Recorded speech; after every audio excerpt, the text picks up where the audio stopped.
KNON 89.3 FM in Dallas and Fort Worth, the voice of the people. Business owners, tell KNON's listeners about your business. You can put your business or event on KNON. KNON currently has space available to run announcements for you. Tell KNON's listeners about your goods, services, nightclub, concert, or event. Help keep the voice of the people on the air while putting your information on the air. KNON's been named the #1 radio station in Dallas by both the Dallas Observer and D Magazine. Put your business with Dallas's #1 station. Call now for more information at 214-828-9500, extension 227, or extension 233. For more information, go to KNON.org and click on the Run Spots on KNON page. It's a great way for your business to support community radio while letting more people know about you. What a game! What a game!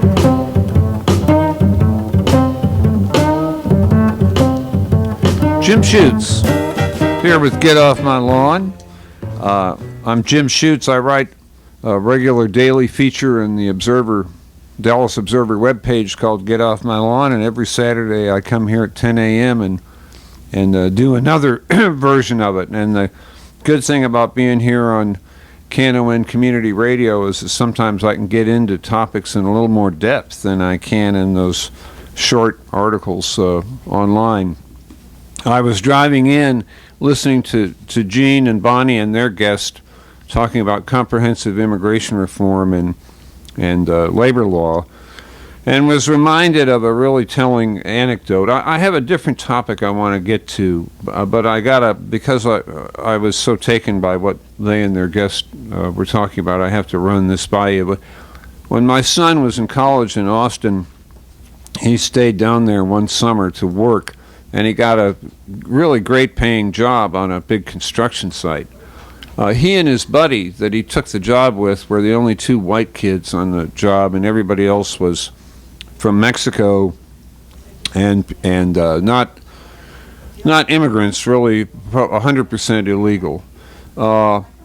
And the conditions on the job were horrendously dangerous. They were hauling loads of brick up on frayed rope and up 10 stories, and there was also a lot of, they felt, sentiment in the work crew that everybody wanted them out of there. But my son's pretty good at making friends with people, and he got to know some guys on the job. And after a few days, one of those guys came over and said, "Look, we do want you guys out of here. We don't want you coming back." This is another worker. And he said, "I like you guys, but if you come back, it's going to be bad. It's not going to go well for you. You need to, if you know what's good for you, you won't come back here." And my son said, "Why? Why don't you want us here?" And the guy said, Look around this job site. There's no protection in the trenches." They said, this job site is way more dangerous than when we worked construction in Mexico. And you're white boys and college boys, and you're gonna figure out that this is all illegal. And our experience is that you're gonna turn the guy in at some point, because you see you're gonna get mad. Maybe you'll get hurt, and then you get mad, and you'll turn the guy in. And the upshot of that is that this job will be shut down, this contractor will be pushed out, and we'll all lose our work. And we have to work. We know this is unsafe. We're not stupid. We work construction in Mexico and here and around. We know what's right and what's wrong. We know this is wrong, but this is the work we can get. And you'll come in here and rat the guy out, and he'll lose the contract, and we'll lose our work. And I remember that incident because I think about it. Now, as I said, the money was good. They were getting paid good wages. That contractor was making his extra juice by providing terribly unsafe conditions. I don't know how much more it cost to do safe conditions, but he was saving, obviously, a lot of money by providing these conditions that were, those guys told my son, way less safe than the job sites they worked on in Mexico. And I just always think of that. I think, we send people to Washington. They pass laws that we want them to pass, The job site safety laws are laws we want, and they should be enforced. And the reason they're not, the trick that lets this contractor, and I'm sure a bunch of contractors just like him, that lets sorry, I got to get this phone off somehow. I forgot to do that when I started the show. The trick that lets this contractor get away with this is the lack of comprehensive immigration reform. That's his main trick. He knows those guys on his job site cannot turn him in. If the rope breaks and the bricks fall on one of them and he gets his shoulder smashed and he gets some kind of, half-baked treatment in the emergency room, he's not going to get any therapy, and he's stuck with some injury that is going to limit his ability to work for the rest of his life. So what? He's not going to go for workman's comp. He's not going to turn the guy in because he can't. And so that's why the employer hires those people. And the lack of comprehensive immigration reform is, Gene and their guest and Bonnie were talking about how this whole thing pulls everybody down. Yeah, it pulls everybody down. The people it pulls down the worst are the illegals who are working on those sites. And it's an abuse that we should regard as evil, wicked. But it hurts everybody else, too. Anyway, that's that anecdote. And it's not what I came here meaning to talk about today. Bang, sorry, I dropped my phone on the table. I'm having a hard time here today. I'm sort of discombobulated. I have spent the last week touring around the city, interviewing people on the street about employment. And in particular, I'm talking to people who have no employment and have never had any. This is a phenomenon we've discussed here on Get Off My Lawn before. The Bureau of Labor Standards has a term for it. It's called not in the labor force. It's not unemployed. It's people who haven't had a job in forever, don't have one now, and aren't going to get one. And I've been interviewing people in particular in the area of southern to southeastern Dallas, where the city has proposed to build a big they're giving away city land to some people who want to build a private golf course. This golf course, excuse me, is going to cost $200,000 to join, plus your dues. And the line from the city is that this golf course will really help the economy and the area around it and the unemployment problem. So I've been driving around talking to people who don't have jobs and asking them how they survive. It's been a very moving experience. Man, a lot of these people are working so much harder than people who have jobs, and they're working at honest pursuits, like detailing cars, dumpster diving for cardboard, whatever. You can somebody who's hustling cardboard can work from dawn until dusk, and they often do, and barely make the going daily room rent in southern Dallas. In some of these rundown houses where the landlord is renting it out a room at a time and you pay every day, the rent's around $30 a night, and you can work hard all day long and not make your $30 in that economy. The unifying theme I found with a lot of these folks for why they're stuck in this status, not all of them, but a whole bunch of them, I think I can safely say the overwhelming majority of the people I interviewed, was that they have a felony somewhere in their past. And so that's why they can't get other jobs. They all describe the same experience of going to prison for the first time, pretty young, and they hate it, and they don't ever want to go back. And in prison, there's all this vocational training. I don't know why it's all there. I suspect that the people who provide the training have contracts and get a lot of money. But here's all this vocational training, and it's this heartbreaking joke on the people who are in prison. They take the training because they're saying to themselves, I don't ever want to come back here, and so I'm going to lead a straight life, and I'm going to take this training, and I'm going to learn how to be a rough,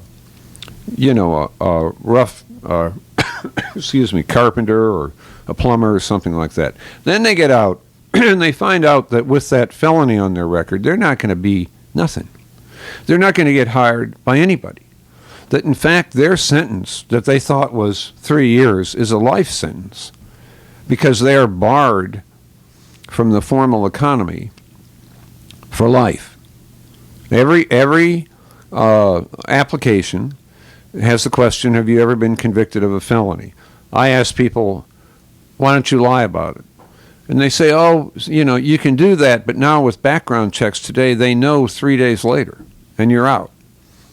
So why lie? Might as well be honest. There are some jobs that you can get. A little disturbing to me. I learned that if you have a felony, the one job you can get is truck driver. If you have a bunch of really bad felonies, you can be a repo man because they figure you know how to handle the situation. But for the most part, you just can't get a job if you've been in prison. And so the choices are these. You can lead that really hard life where you work all day long for $30 and maybe you only make 28, and so you're sleeping on the street that night. Or you can go back to selling drugs, and that way that sooner or later you're going back to prison. I've talked to people who said, you know what, compared to this life out here with the lions and the tigers and the bears on the street, prison's not all that bad. It's indoors, you get 3 squares a day, and so on. That's pretty terrible that things are structured. And a lot of these people I'm talking to are smart people. It takes a wiliness and a shrewdness to survive out there. They just know, they look very realistically at the issues in front of them. And they make a rational decision that prison's not as bad as life out here. That's a terrible situation for people to be in, but a whole lot of people are in it. Now, the reason this comes to mind has not to do with the story. I've been doing this reporting for a story I'm going to write for the Observer. It'll be in there in about a couple weeks. But I'm thinking about it this morning for a different reason. I'm thinking about it because of a really interesting story that is in this morning's New York Times about incarceration and law enforcement in New York City. Crime is falling generally in the country, but crime has fallen in New York twice as fast as it has in the rest of the country. Why is that interesting in terms of this incarceration issue? Because New York City has a much lower rate of incarceration than the rest of the country. So they got less people going to prison, but they have way less crime. And so criminologists are looking at this and saying, wait a minute, we need to study that. Why is that? Some of this goes back to the mid-'70s when there was a study of rehabilitation programs in prison, and it was looked at scientifically, rigorously, and the conclusion was that none of them worked. Not one thing that they do to rehabilitate people work in prison. Now, it seems to me, based on what I've been seeing this week, none of it works. If you put people through this rehabilitation program, then you put them out of prison, and you say, by the way, you can't have an honest job for the rest of your life. So the rehabilitation, I guess I'm leaping to conclusions. I'm not a criminologist, but it doesn't look complicated to me that the rehabilitation doesn't work if you get out and you can't get a job. If you can't get a job, you can't live honestly. But in the mid-'70s, when they discovered that rehabilitation was not working, That was big news in criminology and penology and law enforcement. They decided, okay, let's just keep everybody in prison longer. And prison sentences, that's when, especially through the 80s, prison sentences began to stretch way out. And we began to criminalize life a lot harder, especially around drugs. And we began to incarcerate way more people. The result is that the United States has far and away the highest incarceration rate of any modern economy country. We have 2.3 million people in this country behind bars. That's 1/5 of all the prisoners in the world. 1/5 of all the prisoners on the globe are in this country. They cost us $75 billion a year. $75 billion a year. And what these more recent findings, I'm going to have to, I see a break coming up in a minute, and I'll come back to this, of course, after the break, but what the more recent findings seem to be pointing to is that, okay, rehabilitation doesn't do any good. So we're going to keep everybody in prison. But what they forgot to notice was that doesn't do any good either. and that probably exacerbates the problem. I mean, maybe if you got out of prison and you had a little short sentence, you could somehow fake it to some employers. But if you get out and you've been in there a long time, you've also been in prison culture for a long time. You've been out of mainstream culture. You've been out of the working world and so on. So you're rusty. It takes a long time to get back. So incarceration doesn't work, but our reaction to that news was to imprison everybody more, and that ain't working either. So what's going on in New York, where they are incarcerating less? There's a catch to it all, and I'll come back to it after this break. This is Jim Schutze with Get Off My Lawn. We'll see you again in just a minute.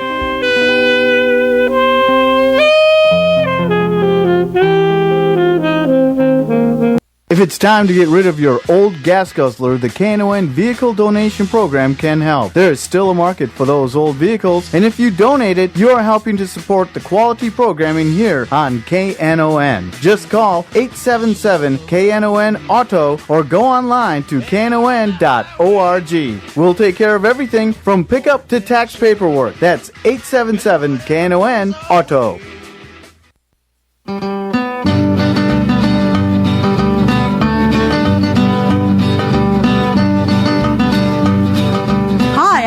Rita. And I'm Action Annie. And I'm Rockin' Robin. And we're here to tell you that the Magic Time Warp Show has moved to Monday morning, 7 to 9 a.m. on KNON. Tune in every Monday morning, 7 a.m. for the best 50s music you've ever heard. Right here on KNON, the voice of the people.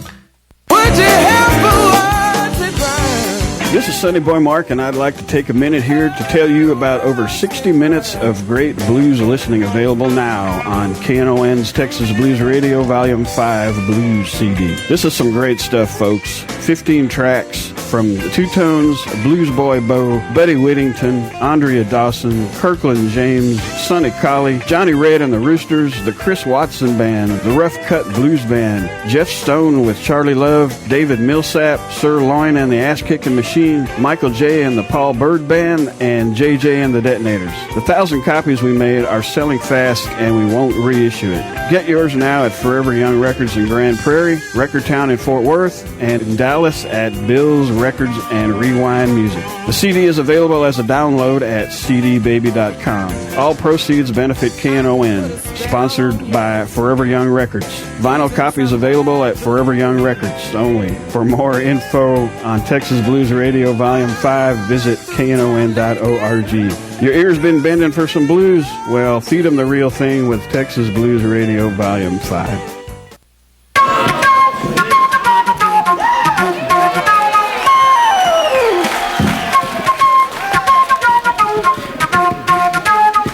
Schutze, back with get off my lawn. We've been talking about crime and prison and incarceration and all that stuff. Call me up, by the way. I'm at 972-647-1893. It's 972-647-1893. I'm always interested in hearing your take on this stuff. We've been talking about New York City and the fact that crime there is decreased at twice the rate of the rest of the country, but their prison population is much lower than the rest of the country. And I said before the break, there are some wrinkles, there are some catches in that picture. One is that their jail traffic is up. What I mean is that more people get hauled into jail for a little bit, for a short time, but fewer people get sentenced to prison. So what's going on there?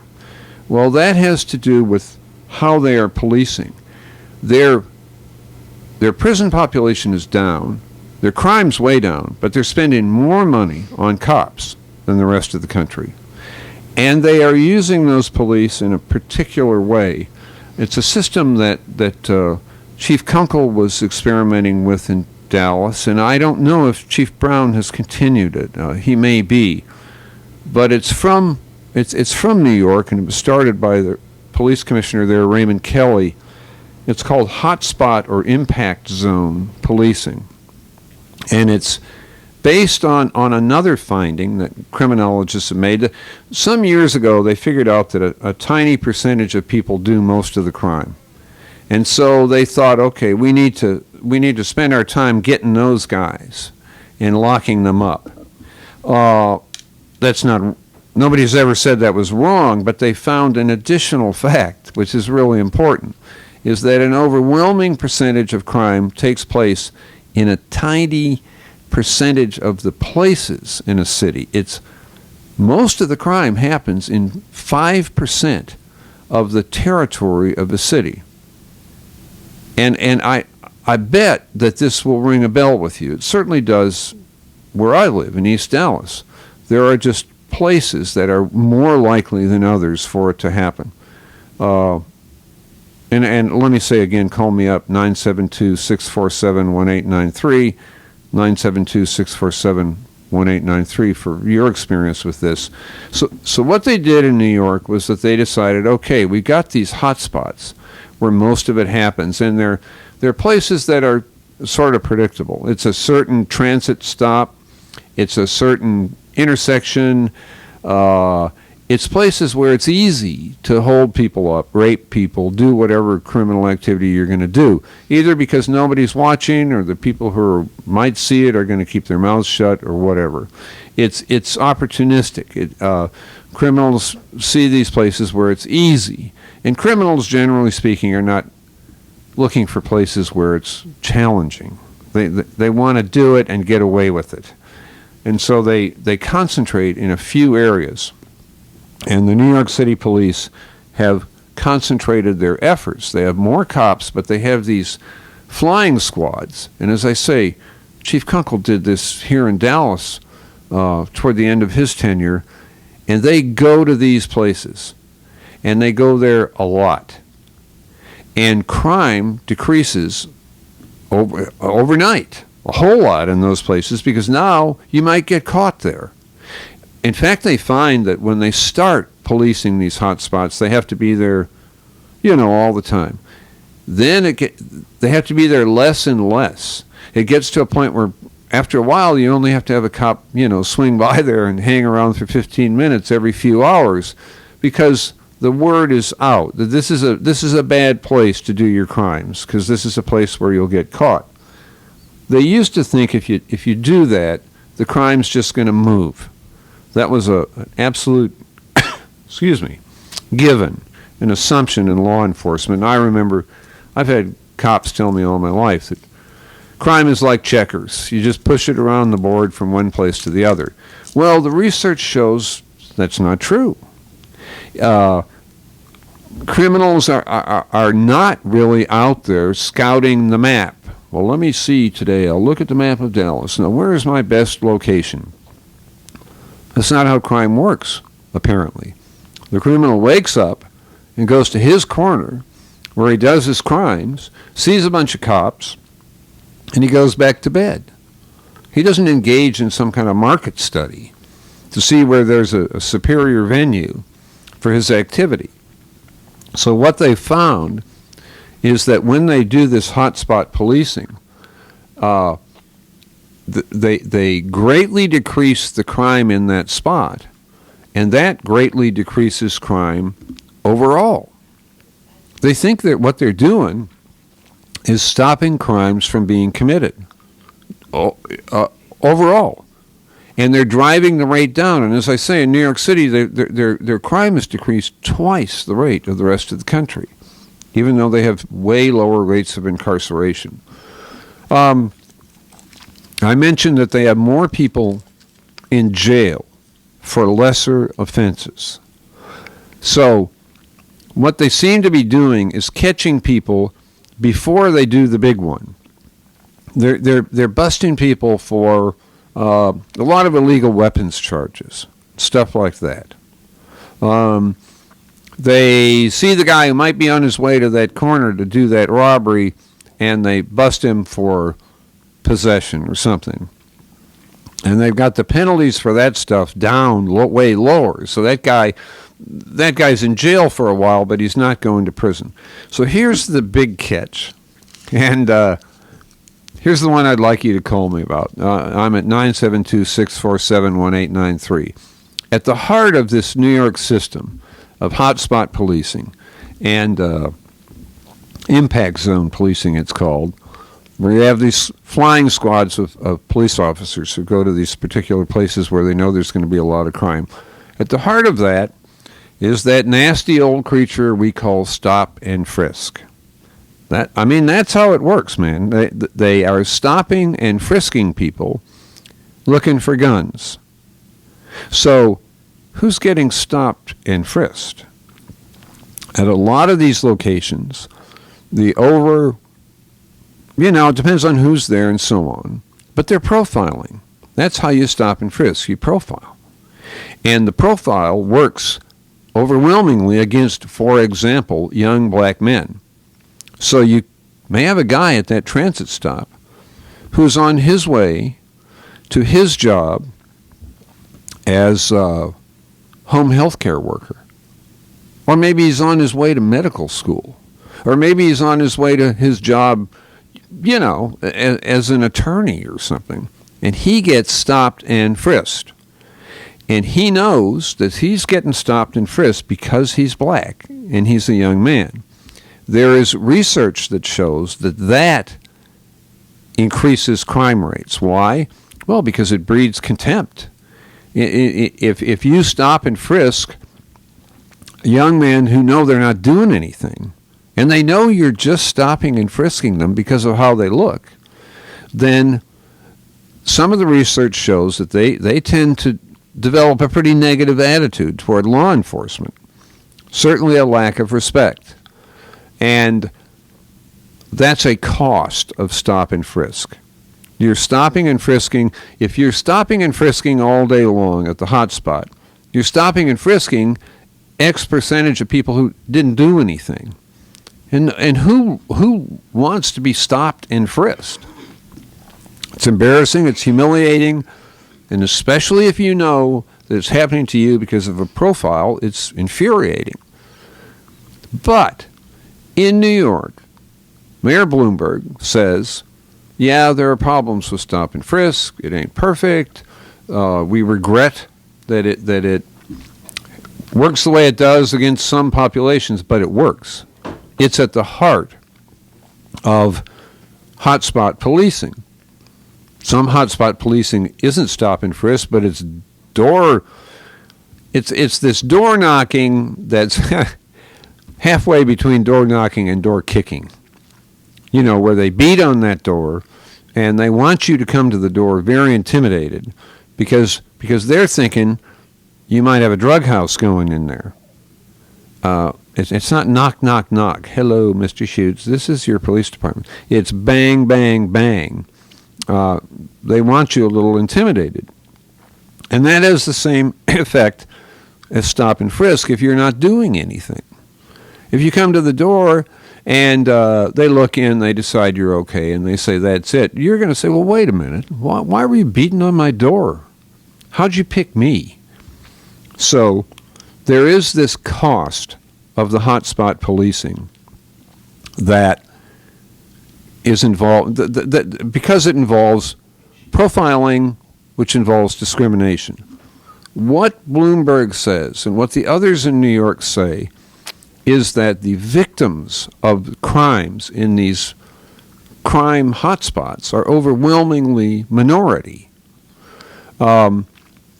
Murder, for example, they say in New York that if their trends had followed the national trends, in the last 10 years they would have had 1,200 more people murdered than they did have. And the, excuse me, the overwhelming majority of those people would have been minority.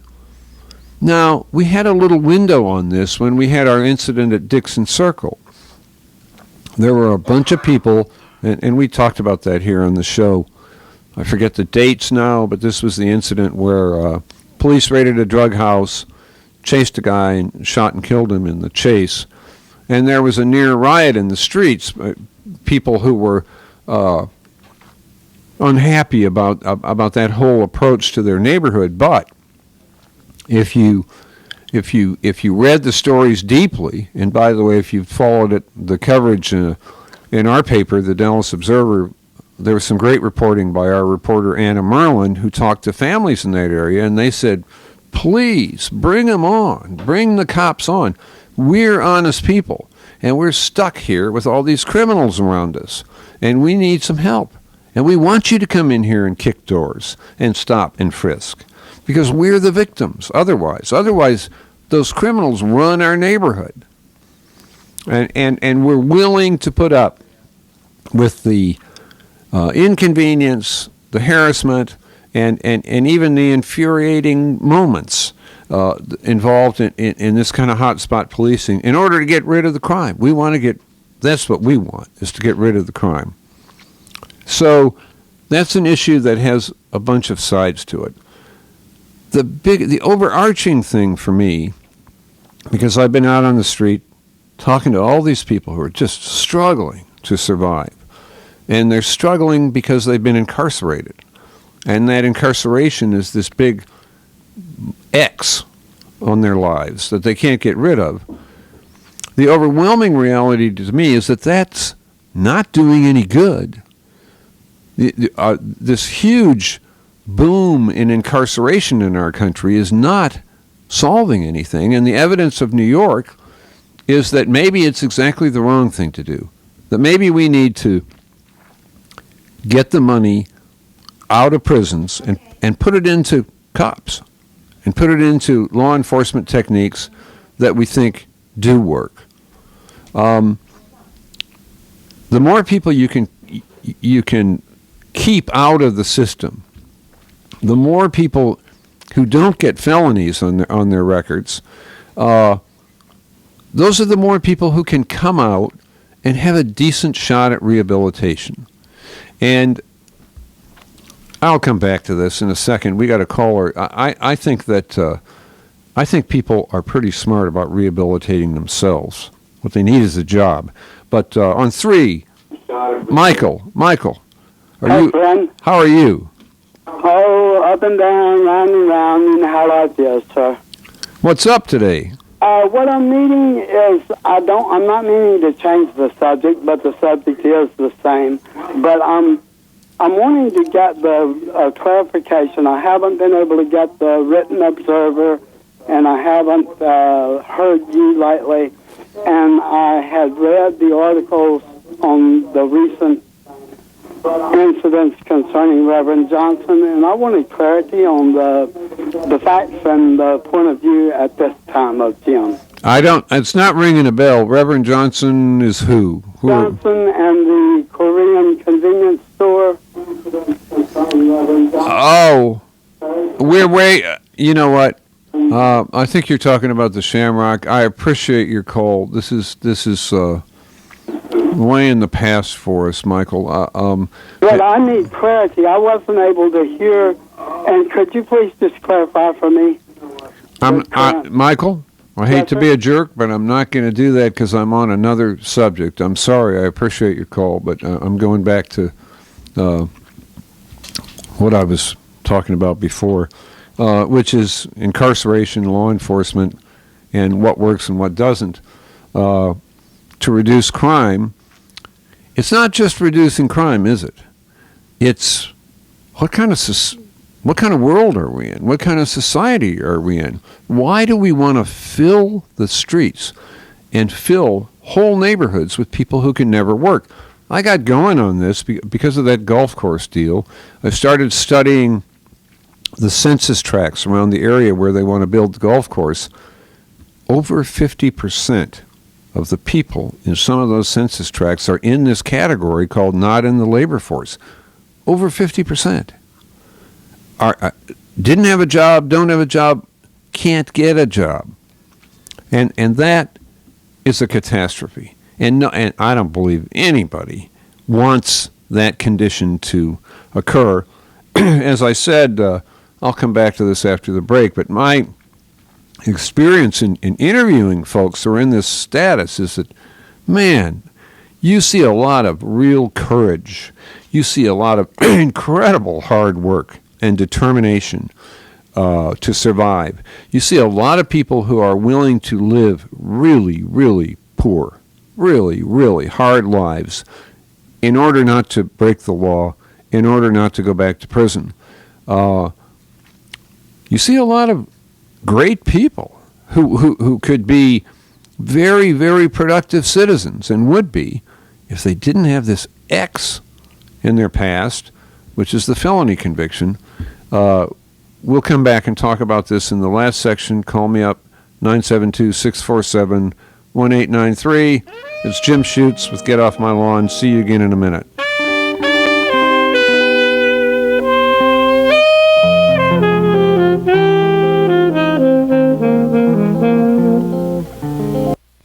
Texas, a program of the Texas Health and Human Services Commission, is committed to helping Texas citizens connect with the services they need. Whether by phone or internet, our goal is to present accurate, well-organized, and easy-to-find information from over 60,000 state and local health and human services programs. We have programs ranging from child care to GED instruction, from dental care to food pantries to public utility services. Contact 211 at 211texas.org or dial 211 to connect with the resources you need. If dialing 211 directly doesn't work on your telephone, you can call 877-541-7905 for 211 Texas. Don't let your family go without the help they need.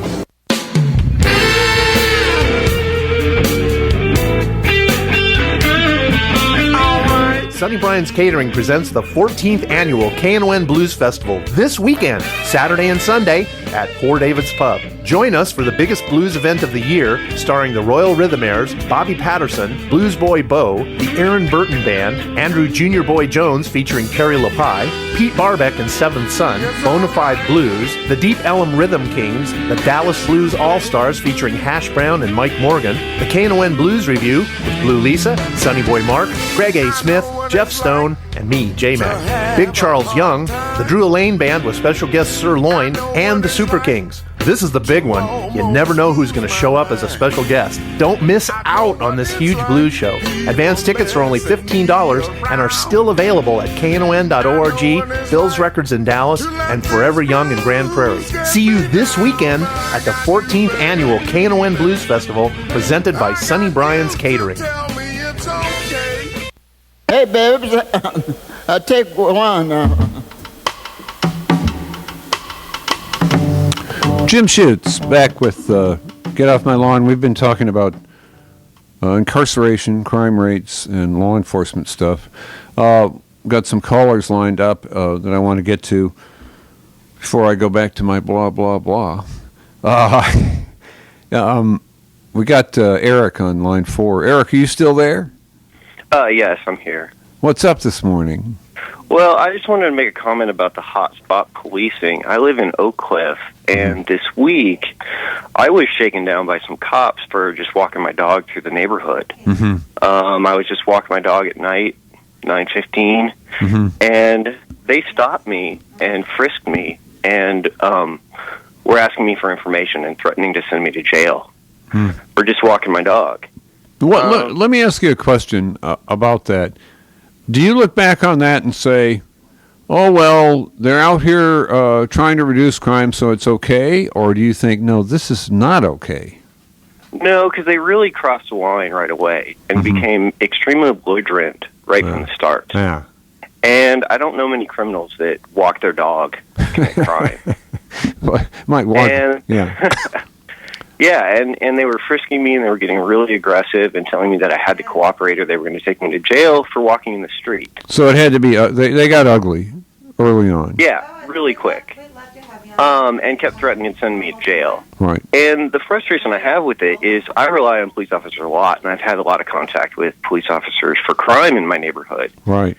And I'll call and give them information about people selling drugs in my alley, but get very little response. Right. And this is where I'm actually giving them information about crime in the neighborhood, and it takes me writing a letter to my council person to get a response. And so this experience left a very bad taste, I take it, the frisking. Eric, listen, I've got to jump because I'm getting people stacked up. I appreciate your call, and it's an important point of view. I'm going to thank you for calling. I'm going to jump to Rick on line 1. Rick, are you still there? Rick? Hello. Yes. What's up, Rick? Yes, sir. Well, I'm calling in as a convicted felon, and I know that there are plenty of tax breaks for corporations. They get tax breaks for hiring convicted felons, and there are a lot of jobs out here available. You know, it is on the person themselves, I believe. It's I kind of you know, it's interesting you say that because some of the people I talked to said the same thing. And these are people who are out there struggling, but they said, look, people deal drugs because they want to deal drugs, and it's that's the bottom line, and it's their own fault. I have a construction business, and some of my helpers still live in these neighborhoods where these things go on. Yeah. And I see it, and they see it, and the police see it, and the police drive by it every day, and they turn their heads. Mm-hmm. They just, they turn their heads to this. And, right. It's sort of tolerated in those zones.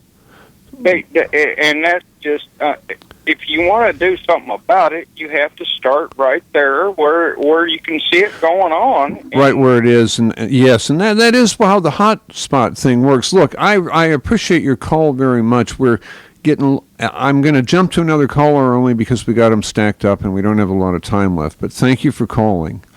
I want to see if Kate is still here on line 2. She's on her way to visit a prisoner, I believe.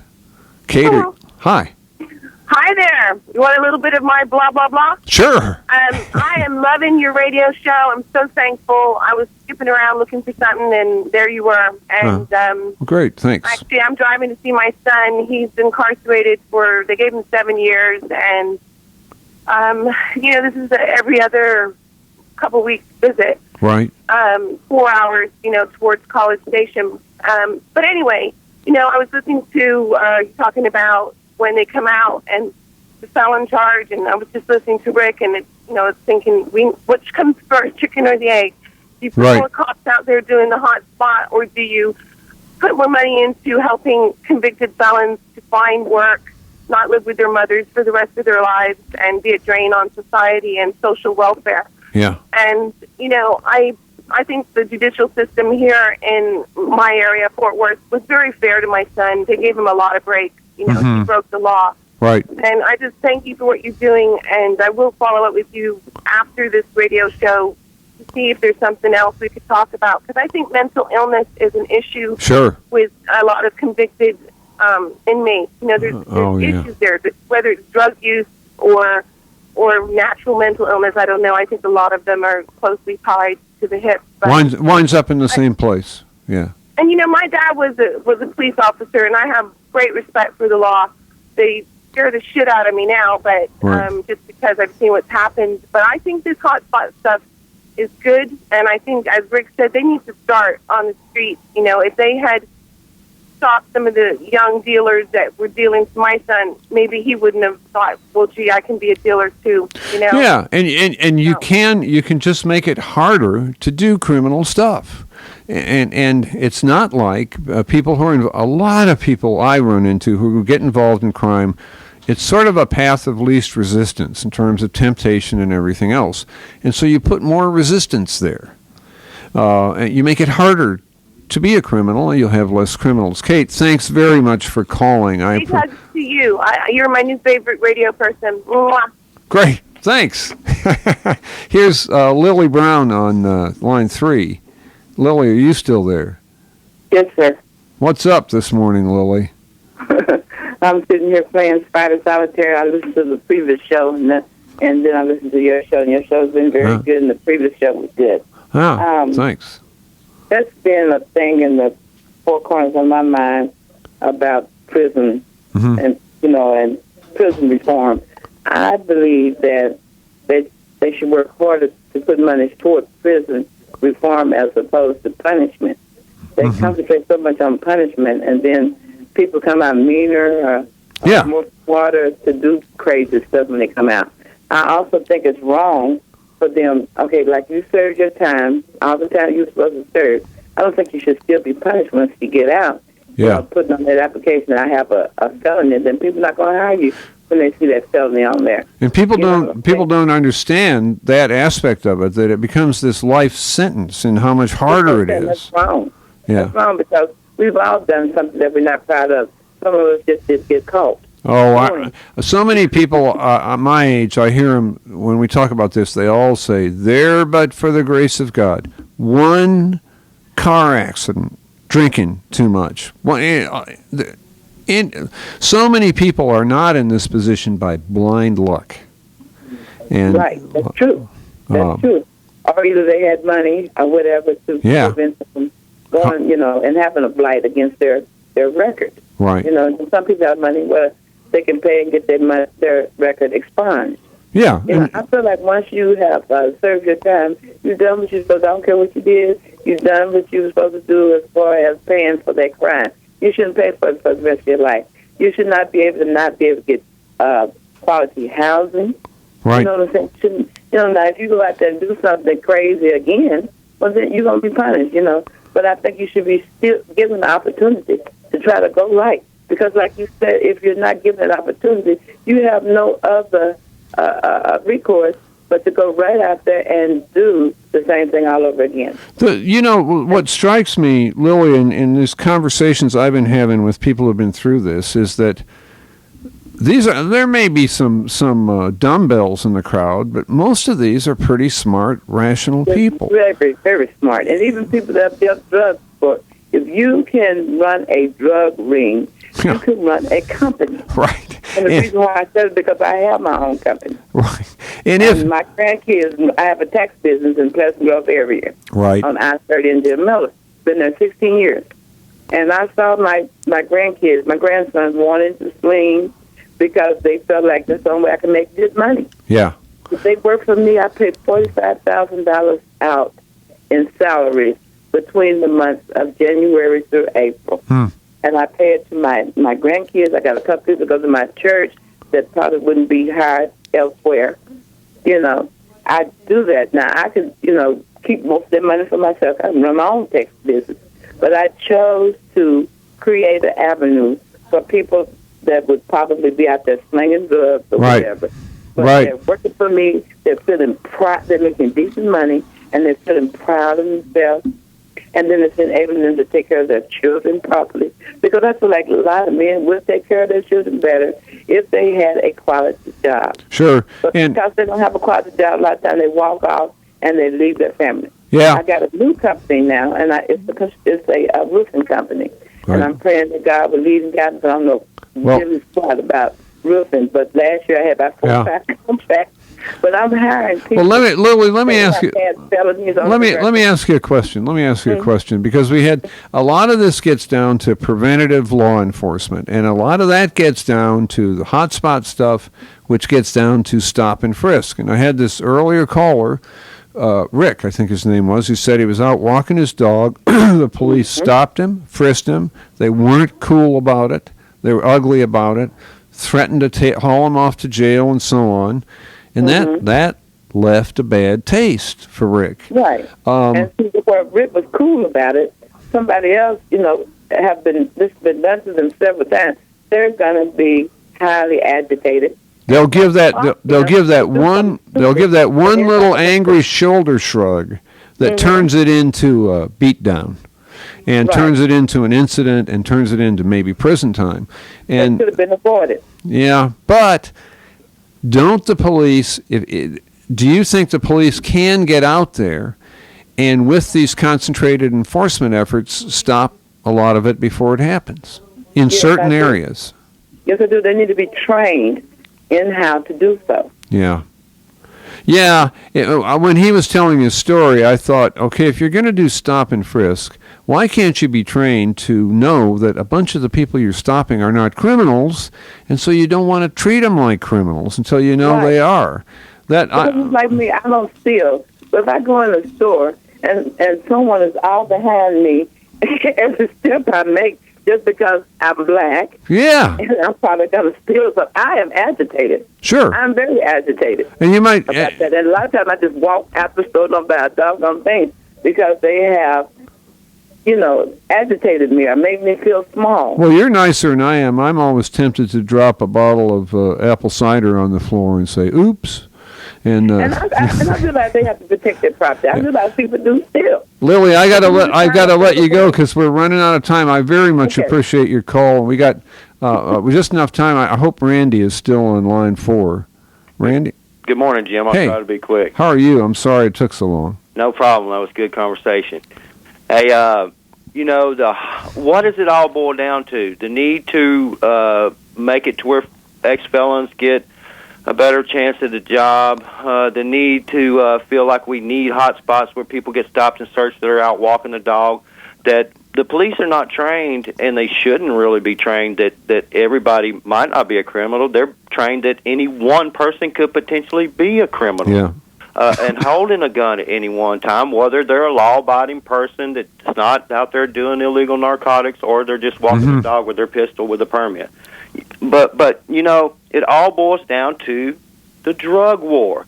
At one time, it was illegal for the alcohol issue. I bet crime, if we research it, if they have data then, when Prohibition was listed, I bet it probably went down by 3/4. Randy, a whole lot of these people that I've interviewed, when I say, well, why'd you get the felony? It's always drug sales when I was 18. Okay, so that's what we got to focus on is changing the same way they changed with the alcohol issue, and after they lifted Prohibition about 30 years later, they started saying, well, this is really a medical issue. It's an addiction. It's something that needs to be addressed medically. From what I'm seeing, I'm sure you are on the money with that. Randy, I'm going to jump. I got a caller I want to catch before the end of the show, but thank you for calling. Yes. James, how are you this morning? I've experienced that stop and frisk, and right. I was kind of glad they did it. Okay. They was professional. Oh, okay. I knew I was somewhere watching a band, though. Yeah. Also, they talked to me like I was a human being. Yeah. And I also got a ticket because they said I didn't turn my lights on fast enough, but I was in one of them areas. Okay. But that goes to say it depends on the officer. So they were cool about it. If you got a professional officer, he's in an area that's working that area and he know it. Yeah. They could have ran me in. They could have gave me in a half. Yeah. And so that's a huge piece of it. That if they're going to stop and frisk, they got to try to mitigate the negatives of stop and frisk, and they got to treat people right. The problem is, for a lot of police officers, they know when they stop the bad guy's not going to be cool. He may pull a knife or a gun on him or go nuts. And so they have a tendency to want to intimidate you before you intimidate them. And it's it requires a lot of training, I think. If he's a professional, he know where your mind is. He know he stopped you for a reason or something. Yeah. if he gave me the information, said, well, the way you did this wrong, I understood. I didn't go there. Yeah. Everybody, I knew I was somewhere I shouldn't have been, but they could have made it better. And make a long story short, that it is bad for ex-convict to try to get a job just to make it. You say that. Yeah. Time I work all day long. It's really tough. James, thank you for calling. We're wrapping up at the end here. We've been talking about hotspot policing and stop and frisk.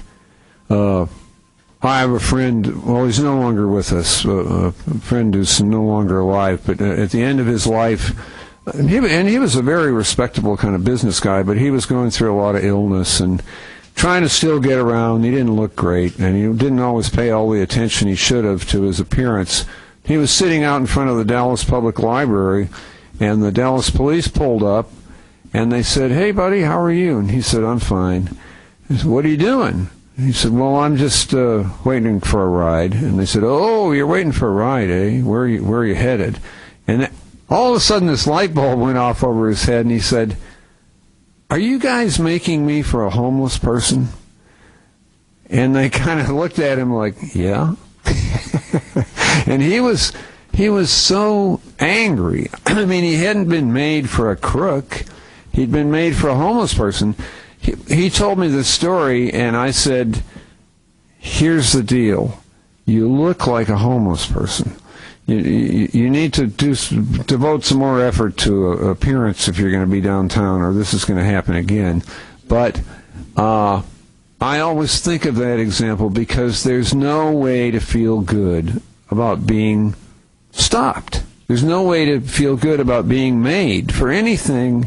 It's insulting. It's embarrassing. I thought James's reaction was interesting. He said he was glad they did it because they were doing the right thing.